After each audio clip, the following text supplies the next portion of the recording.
লেখিকা বানু মুস্তাকের ছোট গল্প রেড লুঙ্গি। এই ব্যঙ্গাত্মক ছোট গল্পটিতে এক প্রচলিত ধর্মীয় অনুষ্ঠানকে কেন্দ্র করে এক নিখুঁত সার্বজনীন সমাজচিত্র ফুটিয়ে তুলেছেন লেখিকা বানু মুস্তাক।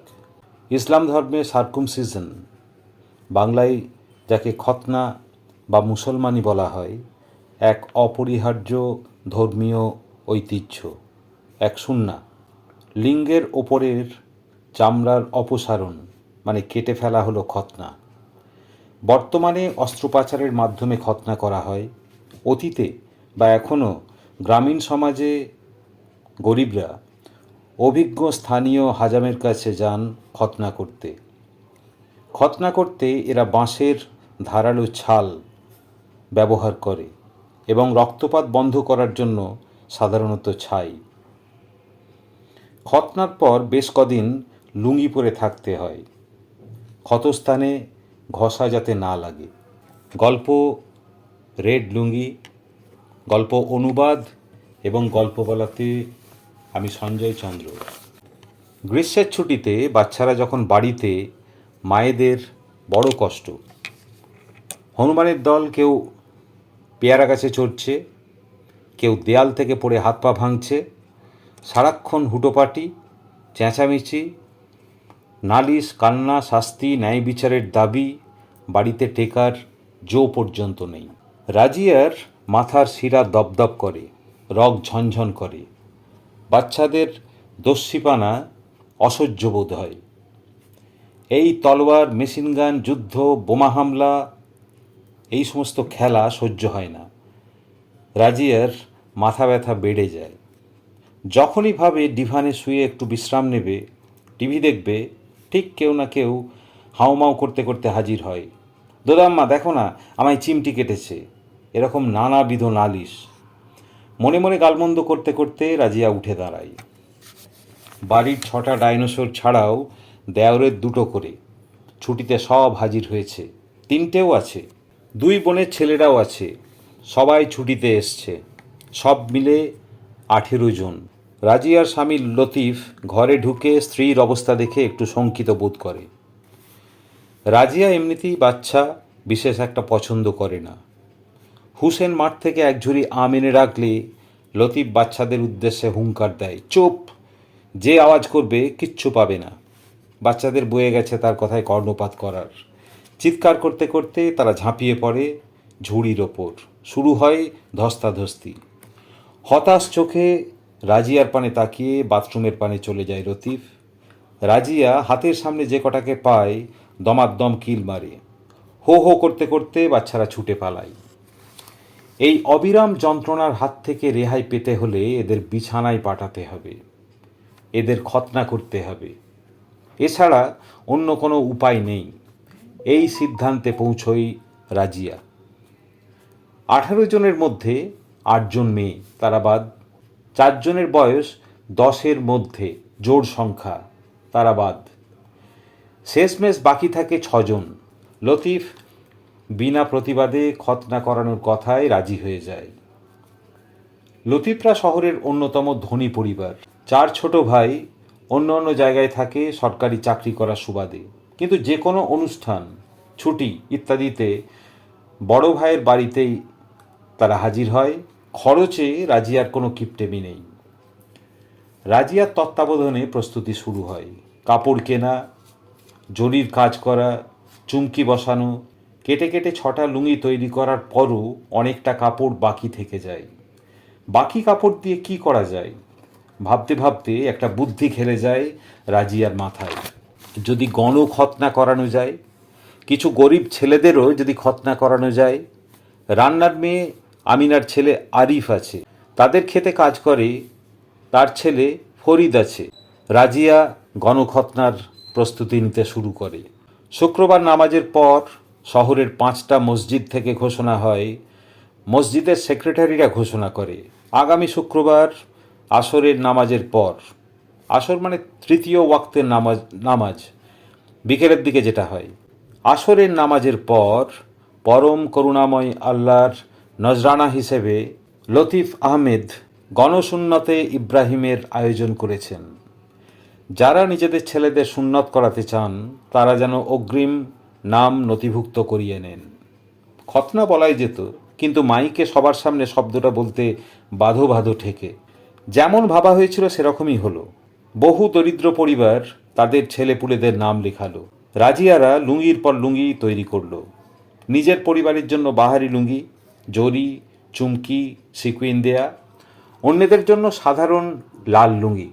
বস্তা বস্তা গম, নারকেল, বাদাম, কিশমিশ, খেজুর, ঘি মজুদ করা হলো। শুক্রবার আসরের নামাজের পর মসজিদ সংলগ্ন মাঠে অনেক লোকের জমায়েত। সাদা পাগড়ি, সাদা টুপি, পাঞ্জাবি পরে একদল কম বয়সী স্বেচ্ছাসেবক ব্যস্ত হয়ে ঘোরাঘুরি করছে, চোখে সুরমা, গায়ে আতরের সুবাস। যে ছেলেদের খতনা হবে তারা জড়ো হয়েছে, সবাই লাইন করে দাঁড়িয়ে আছে বাড়ির লোকের সাথে। লতিফ আহমেদ আগেই পৌঁছে গেছে। খতনা হবে পাশের মাদ্রাসায়। ইব্রাহিম নামের মোটাসোটা এক কুস্তিগিরের মতো চেহারার এক নাপিত এই কাজটা করবে। আজ ওই সবচেয়ে গুরুত্বপূর্ণ ব্যক্তি, এ কাজে খুব অভিজ্ঞ। ওর বাপ ঠাকুরদাও এই কাজ করত। সব ভালো করে দেখে নেয়া ইব্রাহিমের স্বভাব, প্রচুর অভিজ্ঞতা আর সুনাম। আয়োজনে সন্তুষ্ট হয়ে বেশ কবার শেভিং খুঁটটা ঘষে ধার দিয়ে নির্দেশ দিল এক এক করে ভেতরে আনতে। আব্বাস নামের এক স্বেচ্ছাসেবক, বোধহয় কলেজের পানি পেটে পড়েছে, খানিক দ্বিধা নিয়ে জিজ্ঞাসা করল ফুটন্ত জলে খুঁটটা জীবাণুমুক্ত করে দেবে কিনা। কেন? ইব্রাহিম তাচ্ছিল্যের ভঙ্গিতে তাকালো। না, মানে ওই সেপটিক টেপটিক যাতে না হয়ে যায়। আব্বাস দুর্বল কণ্ঠে বলল, তোমার বেলা কি এমনি হয়েছিল নাকি? আব্বাসের বন্ধুরা হো হো করে হেসে ওঠে।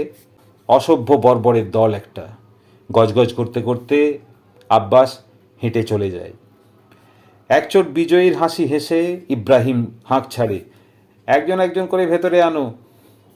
লাইনের প্রথমেই কুঁকড়ে দাঁড়িয়ে আছে আরিফ। ভলেন্টিয়াররা জাঙ্গিয়া খুলে নিয়েছে। 13 বছরের আরিফের অনেক আগেই খতনা হয়ে যাওয়ার কথা, কিন্তু মা আমিনা টাকা জোগাড় করতে পারেনি। ভেতরে এলে 5-6 জন তাকে বিন্দিগের ওপর, মানে ধাতুর কলসির ওপর, সেটা উল্টো করে বসানো, সেখানে বসাই। কিছু বোঝার আগে বেশ কজন আরিফের বগলের তলা দিয়ে হাত ঢুকিয়ে বেশ শক্ত করে চেপে ধরে। আরিফ তুমুল চিৎকার করে, ছেড়ে দাও, ইয়াম্মা, ইয়াল্লাহ। স্বেচ্ছাসেবকরা বলে, বল দিন দিন, চেঁচাস না, বল দিন দিন। হাঁপাতে হাঁপাতে দিন দিন বলে পরিত্রাহী চিৎকার করতে থাকে আরিফ। এক টুকরো কাগজ আর চেরা বাঁশের পাতলা খণ্ড আরিফের লিঙ্গের গায়ে ইব্রাহিম আটকে দেয়, এমনভাবে যাতে চামড়াটা সামনের দিকে থাকে। একজন আরিফের পানে তাকিয়ে বলে, বল দিন দিন। আরিফ তারস্বরে চিৎকার করতে থাকে, দিন দিন। দিনের অর্থ ধর্ম না বিশ্বাস না অন্য কোনো কিছু আরিফের জানার প্রয়োজন পড়ে না। আরিফ যথাসাধ্য চেষ্টা করে পালিয়ে যাওয়ার, অনেক অনুনয় বিনয় করে একটু ছেড়ে দিতে, বাথরুম যাবে। স্বেচ্ছাসেবকরা বেশ শক্ত করে চেপে ধরে আরিফকে। বল দিন দিন। আরিফ তারস্বরে চেঁচায়, দিন দিন। ইব্রাহিম ক্ষিপ্র হাতে পিছনে লুকিয়ে রাখা খুর নিয়ে এক ঝটকায় লিঙ্গের আগার চামড়া কেটে ফেলে। গলগল করে রক্ত বেরিয়ে আসে। ইব্রাহিম ছাই মাখিয়ে রক্ত বন্ধ করে। 2 জন স্বেচ্ছাসেবক তাকে তুলে নিয়ে গিয়ে পাশের ঘরের মেঝেতে শুইয়ে দেয়। আরিফের মুখ বিবর্ণ, হাত পা কাঁপছে, শরীর ঘামে ভিজে, চোখ থেকে দরদর করে জল ঝরছে। ঠান্ডা মেঝেতে একটু আরাম বোধ হয়, কিন্তু অসহ্য জ্বালা কমে না। আব্বাস আরিফকে একটু বাতাস করে, জল দেয়। চারপাশ জুড়ে দিন দিন চিৎকার, একটার পর একটা দেহ ছটফট করতে করতে লুটোচ্ছে।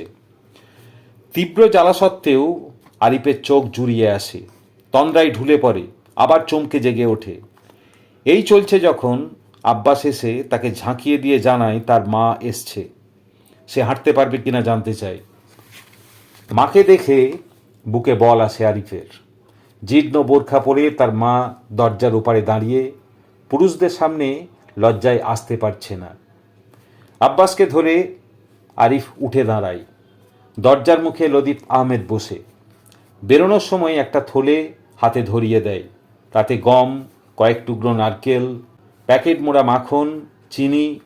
আরিফের জিভ জলে ভরে ওঠে। একটা ছেলেকে ভেতরে নিয়ে যাওয়া হচ্ছিল।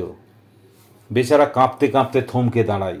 অভিজ্ঞ আরিফ বীরের মতো বুক চিতিয়ে বলে, সুবান, এই সুবান, ভয় পাস না, কিচ্ছু হবে না, বল দিন দিন। আমিনা থলেটা নিয়ে আরিফকে বারান্দায় গিয়ে বসতে বলে। আরিফ পা ছড়িয়ে বেশ সন্তর্পণে বসে, ক্ষততে যাতে ঘষা না লাগে। এই আরিফ, লাগে নাকি রে? লাইন থেকে একটা বাচ্চা জিজ্ঞাসা করে। আরিফ তাচ্ছিল্যের ভঙ্গিতে বলে, না না, একটুও না, বলবি দিন দিন। মাঝবয়সী এক দাড়িওয়ালা সাবাসি দেয়, সাব্বাস বেটা, এই নাও, বলে 50 টাকার একটা নোট আরিফের হাতে ধরিয়ে দেয়। লাইনের ছেলেরা ঈর্ষায় তাকিয়ে থাকে। তো চারপাশে চিৎকার চেঁচামেচি যখন চলছে, এক একটা ছেলে লাল লুঙ্গি পরে বের হয়ে আসছে। ভাঙাচোরা চেহারা, কোটরগত চোখ, পরনে ছেঁড়া শাড়ি। 7-8 বছরের এক বাচ্চাকে হাত ধরে টানতে টানতে হাজির হয় এক মহিলা। ছেলেটা পালাতে চাইছিল, কিন্তু মহিলা শক্ত করে তার হাত ধরে ছেঁড়া আঁচল দিয়ে মাথা ঢাকার চেষ্টা করতে করতে লতিফ আহমেদকে বলে, ভাইয়া। লতিফ অন্যদের সাথে কথা বলছিল। ভাইয়া ডাক শুনে ঘুরে দাঁড়িয়ে মহিলাকে জিজ্ঞাসা করে, কি হয়েছে মা? আমার এই বাচ্চাটাকে খতনা করে দিন না ভাইয়া। ছেলেটা চেঁচিয়ে ওঠে, আমি খতনা হতে চাই না। শক্ত করে ধরে থাকা হাত ছাড়িয়ে পালানোর চেষ্টা করে। টানাটানিতে শাড়ির আঁচল খসে পড়ে। মহিলার হতদরিদ্র চেহারা দেখে লতিফ আহমেদের কষ্ট হয়। ছটফট করতে থাকা ছেলেটাকে কড়া ধমক দেয় লতিফ, এই ছেলে, সোজা হয়ে দাঁড়া। তুই কি পবিত্র দিনের অংশ হতে চাস না? খতনা ছাড়া ইসলাম ধর্মে থাকা যায় না, সেটা চাস? কাঁদতে কাঁদতে ছেলেটা সত্যি কথাটা জানায়, তার খতনা হয়ে গেছে। মহিলা সঙ্গে সঙ্গে বলে, হয়েছে, কিন্তু ভালো করে হয়নি, এইবার ঠিকঠাক করে দিন না ভাইয়া। লতিফ আহমেদের সন্দেহ হয়। পাশে দাঁড়ানো স্বামীকে বলে, দেখ তো, ছেলেটাকে দেখ। কিছু ফাজিল যারা শুধু রগড় দেখার জন্য ঘুরঘুর করছিল, তারা ছেলেটাকে চ্যাংদোল্লা করে তুলে নিল। একজন হাফ প্যান্ট টেনে নামিয়ে দিল। ঢোলা প্যান্ট সহজেই আলগা হয়ে খুলে গেল। লোকে পরখ করে দেখলো খতনা ঠিকঠাকই হয়েছে। ফাজিলগুলো হেসে গড়িয়ে পড়ল। একজন ব্যঙ্গ করে বলল, তোমার বরকেও নিয়ে এসো, তারও খতনা হয়ে যাবে, তাহলে গম নারকেল পাবে। আর একবার হাসি রোল উঠল। মহিলা ছেঁড়া আঁচল মাথায় টেনে দ্বিধাগ্রস্তভাবে হাঁটা লাগালো। একজন ঘেন্নায় থুতু ফেলে মন্তব্য করল, ইস, মানুষ কত নিচে নামতে পারে এই দুনিয়ায়। লতিফ আহমেদের মন একটা বিষাদে ভরে উঠল। এত দারিদ্র দুর্দশা দেখেও কেন এতখানি নিষ্ঠুর হয়ে পড়লেন? খালি হাতে মহিলাকে ওইভাবে বিদায় দেওয়া ঠিক হয়নি। অনুতপ্ত মনে চারপাশে খুঁজলেন। মহিলা কোথায় যেন উবে গেছে। লতিফের পরিবারের 8 জন বাচ্চা বিখ্যাত সার্জেন্ট ডক্টর প্রকাশের চেম্বারে খতনা করতে যাবে। তিনি সন্ধে 6টায় অ্যাপয়েন্টমেন্ট দিয়েছেন, 5টায় রওনা হবে। রাজিয়া সকালবেলাতেই তাদের যত্ন করে চান টান করিয়ে রেডি করে দিয়েছে। অবশ্যই বড় ছেলে সামাদকে বেশি যত্নে চান করিয়েছে। গত 6 বছর ধরে লতিফকে তাড়া দিয়ে আসছে সামাদকে খতনা করানোর জন্য। লতিফ ভয় পেয়ে বারে বারে পিছিয়ে গেছে। আজ এখনও উদ্বেগ একটুও কমেনি। বাড়ি ভর্তি অতিথি হাজির, দূর দূরান্ত থেকে আত্মীয়রা হাজির। বাচ্চারা নতুন জামা কাপড় পরে ঘুরে বেড়াচ্ছে। যাদের খতনা হবে শেরওয়ানি, নেহেরু কোট, জরির টুপি, চন্দ্রমল্লিকার মালা ইত্যাদি পরে বেশ রেলা নিয়ে ঘুরে বেড়াচ্ছে। আত্মীয়রা এত সব উপহার আনছে বলার নয়। সোনার আংটি, সোনার চেন, মেলা 500-100 টাকার নোট, কত গুনবে। ওরা আসছে, গাল টিপে আদর করছে আর উপহার দিয়ে যাচ্ছে। কুনজর এড়ানোর জন্য পান পাতা, কলা, নানা রকম খাবার বিলোনো হচ্ছে। আর কত আয়োজন, কারো কথা বলার সময় নেই। চারপাশে উৎসবের মেজাজ। লাল লাল লুঙ্গি পরে বাচ্চারা বেরোচ্ছে, লাইন ধীরে ধীরে এগোচ্ছে। লতিফ আহমেদের হাঁটু চিনচিন করছিল অনেকক্ষণ দাঁড়িয়ে। সবে একটা চেয়ার নিয়ে বসতে যাচ্ছে, এক মহিলা সামনে দাঁড়ালো। রোগা, গায়ে একটা পুরনো সোয়েটার, বিবর্ণ মুখ, মাথায় ঢাকা, কোলে একটা বাচ্চা, জোর 1 মাস বয়স। ভাইয়া, এটারও খতনা করে দিন না। লতিফ আহমেদ চারপাশে দেখে, ফাজিল ছেলেগুলো কখন কি বলে বসে। তাড়াতাড়ি একটা 100 টাকার নোট মহিলার হাতে গুঁজে দেয়। মনে হয় যেন রাজিয়া সামাদকে কোলে নিয়ে দাঁড়িয়ে আছে। মহিলা কোনো কথা না বলে পিছনে না তাকিয়ে চলে যায়। আগের মহিলাটির কথা মনে পড়ে লতিফের। তাকেও যদি কিছু দিতেন। কিন্তু এরকম কতজনকে দেবেন? একজনের পর আরেকজন আসবে, আসতেই থাকবে। খতনা পর্ব মিটলে লতিফ আহমেদ একটু শান্তি পেল। এবার নিজের পরিবারের ছেলেদের নিয়ে যেতে হবে ডক্টর প্রকাশের কাছে। ডাক্তার বলেছিল লোকাল অ্যানেস্থেসিয়া দেবে, ওরা টেরই পাবে না। এক রাত ঘুমানোর পরই দিব্যি সুস্থ হয়ে উঠবে। লতিফের পুরো পরিবার অপারেশন থিয়েটারের বাইরে অপেক্ষা করছিল। সামান্য একটু আধটু কান্নাকাটি ছাড়া অপারেশন নির্বিঘ্নে শেষ হলো। বাড়ি ফিরে ছেলেদের নরম গদিতে শুইয়ে দেওয়া হলো। তাদের দেখভাল করার প্রচুর কাজের লোক, বাড়ি ভর্তি লোক, আমোদ আহ্লাদ, হাসিতে ভরপুর উৎসবের মেজাজ। 8 ঘন্টা অন্তর অন্তর দুধ, বাটা কাজু আর ওষুধ খাওয়ানো চলল। পরদিন প্রায় সবাই সুস্থ হয়ে উঠল, বড় ছেলে সামাদ বাদে। সামাদের ঘা ইনফেকশন হয়ে গেছে।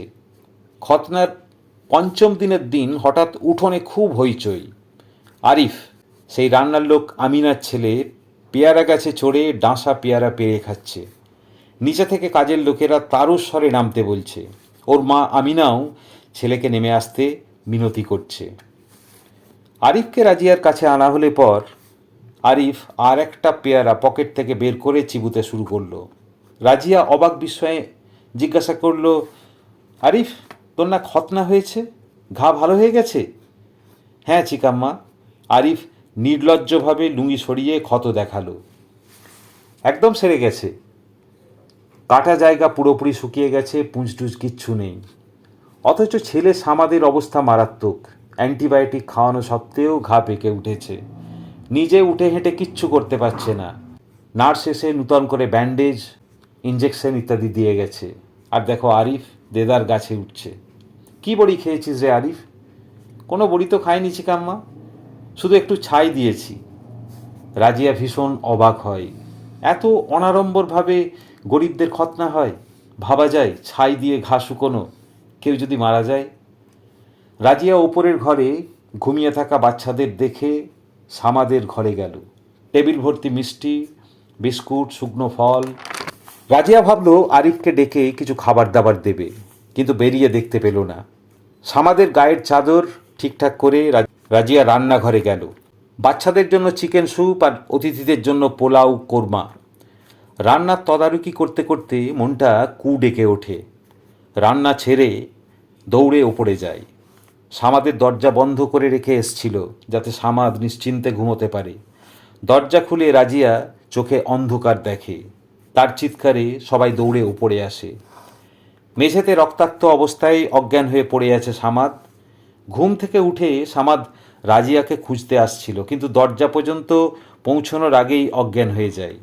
মাথা দেয়ালে লেগে রক্ত ঝরে, আর খতনার ক্ষত থেকে রক্ত পড়াও শুরু হয়। সামাদকে হাসপাতালে নিয়ে যেতে হয়। খতনার 11 দিনের দিন আনুষ্ঠানিকভাবে বাচ্চাদের চান করানো হয়। ওই দিন সামাদও হাসপাতাল থেকে ফেরত আসে। সন্ধেবেলা বাড়িতে বিশাল আয়োজন, প্রায় গোটা শহর নিমন্ত্রিত। বিরাট শামিয়ানা আর বিরিয়ানির সুবাস চারপাশ জুড়ে। রাজিয়া সামাদের মাথা কোলে নিয়ে ডিভানে বসে। সামাদ বেশ দুর্বল তখনও। ডিভানে বসেই রাজিয়া অতিথিদের অভ্যর্থনা জানাচ্ছিল। চোখে পড়ল কেউ একজন চুপি চুপি হেঁটে আসছে। আরিফ। আরিফের চোখে মুখে স্বাস্থ্যের দীপ্তি। রাজিয়া অবাক হয়ে যায় আরিফকে দেখে। লুঙ্গি ছেড়ে সে প্যান্ট পরেছে, মানে ক্ষত পুরোপুরি সেরে গেছে। রাজিয়ার চোখ জলে ভরে ওঠে। ধনীর খোদা আছে আর গরিবের পরওয়ারদিগার। ভালো করে আরিফকে দেখে রাজিয়া। জামা প্যান্ট ফাটা ছেঁড়া। দাঁড়া আরিফ। রাজিয়া উঠে দাঁড়ায়। আলমারি ভর্তি সামাদের জামা প্যান্ট, গিফট পাওয়া। একটা ঢিলেঢালা প্যান্ট আর টি শার্ট আরিফের হাতে ধরিয়ে দেয়। নিয়ে যা, পড়িস, খাবার সময় পড়ে আসবি। আরিফের মুখ উজ্জ্বল হয়ে ওঠে। খুশি ঠিকরে পড়ে। মন কৃতজ্ঞতায় ভরে যায়। টি শার্ট আর প্যান্টটাতে যত্নে হাত বোলায়। রাজিয়া হেসে ওঠে। জামা প্যান্ট বুকে জড়িয়ে ধীরে ধীরে বেরিয়ে যায় আরিফ। গল্প শেষ হলো।